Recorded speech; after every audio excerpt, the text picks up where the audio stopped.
Are you stressing out on the fact that your credit might be too low to get a good rate on a mortgage when you're buying your house? Or it might even be it might be pretty low, it might be too low to even get that house that you've dreamed of. Well, I'm gonna give you a couple of tips, not gonna be too long today, but I'll give you a couple of tips of what you can do today, actionable items where you can do these couple of things and you can instantly improve your credit. My name, by the way, is Jason Eichmiller. I run Florida Lifestyle Movement, and this is one of the things that I coach my clients on every single day when we look at their credit, and their credit's either close to a threshold where you can bump it up a little bit, or if it's pretty low and this is more of like a 3-month, 6-month plan.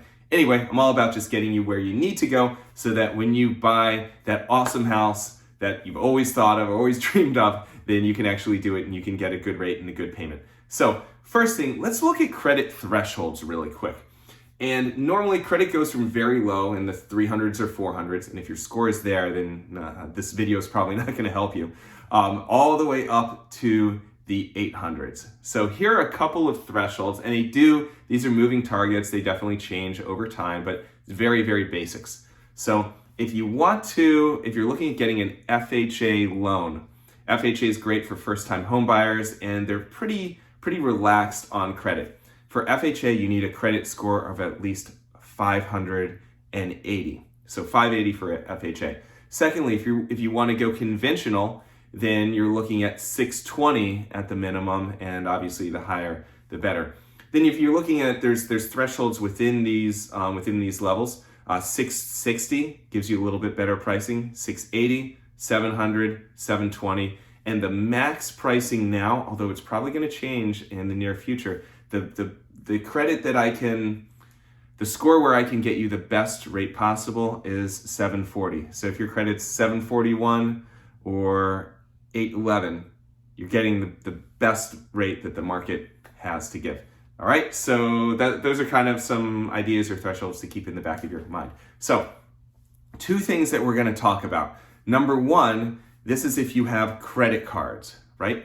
If you have credit cards on your account, and if you charge up and you don't pay them off, first of all, the best advice I can give you is pay off your credit cards every single month. Yes, it's great to charge. Yes, it's great to get the points. Sometimes you can get a credit card and get bonuses. Like, I try to do that as much as possible.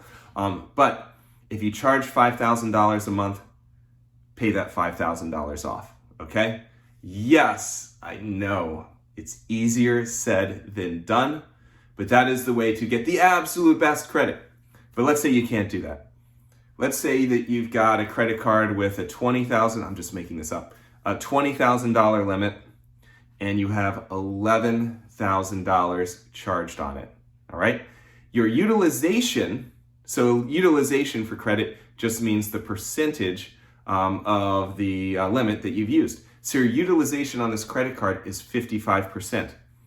The credit bureaus are looking at that and they're saying, this guy owes, or this girl, she owes a lot, even though it's only 55%.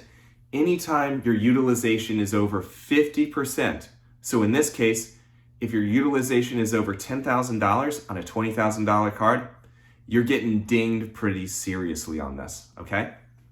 So you want to pay it down to at least under 50%. Now, you're still going to, even if you're at 50%, you're still going to get dinged a bit. So here's where to go to where you can almost maximize, without paying the whole thing off, you can almost maximize your kind of like the points that you get.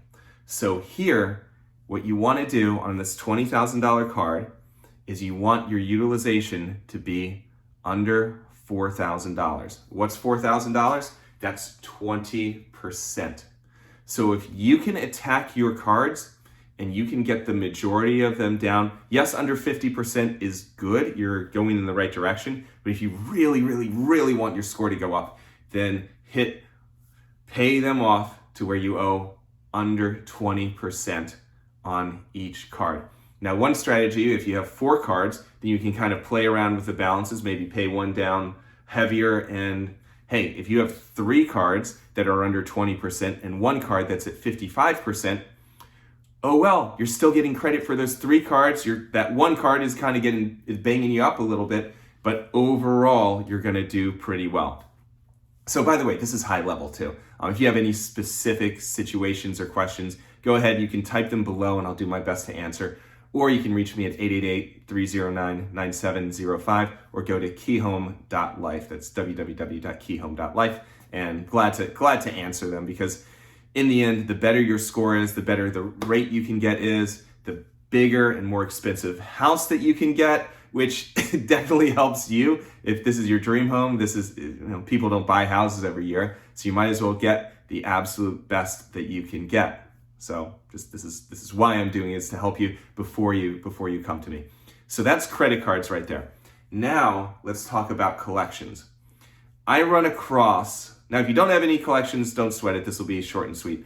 But if you do have collections, a lot of times I run across a lot of folks who are first-time home buyers mostly, and they just never been educated, and they've got these tiny little collections on their credit that's like $100, $200. A lot of times it's for like AT&T or Verizon or some internet or cable, where you return the box, but they didn't credit you for returning the box because they're useless. And so now you're sitting there with a $150 collection and you're thinking, I'm not paying that thing. I'm not paying that collection. No way. I don't owe it. I returned the damn thing. Blah, blah, blah. I'm never going to pay it because it's not right. And you're holding on to your principles. Take your principles, crumple them up, throw them in the trash can. We don't care about principles in this game. We care about credit. You know what you're going to do? You're going to suck it up and you're going to pay the collection off. I mean, argue it. Definitely go in and argue and say, I paid that thing off, or I returned that thing and I shouldn't owe the money. But if they're like a typical collection company or a typical creditor, again, especially if it's cable or internet, stuff like that, then they're probably going to tell you to go pound sand. So what do?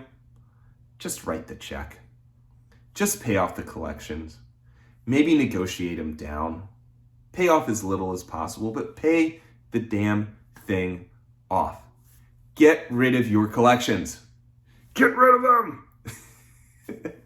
This is fun. If you do that, I can guarantee that your credit score is going to rebound.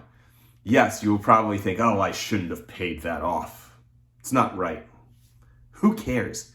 This is the home buying game. You want your credit to be as high as possible so you can get the best house at the lowest rate possible, right? Right. Okay, got lots of other tips, but this is just 2. This is long enough of a video. If you do these 2 things, then your credit is absolutely going to rebound. How long will it take? Normally about a month or less. So this is a good thing to do while you're thinking about buying. I did another video about moving down to Florida in 90 days, right? That seems pretty quick.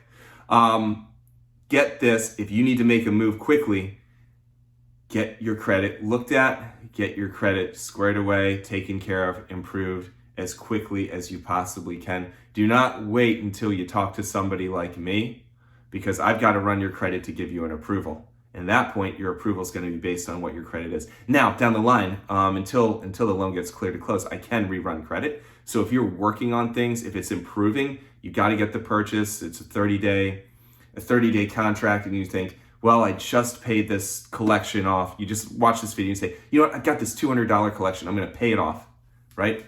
You pay it off, and it's going to take about 30 days. So what we would do is we'd run it at the credit that we're at, but then just remind me right before we get the clear to close to just rerun your credit and see if we've improved. And if we did improve, then we're going to use the better of it. I hope that makes sense.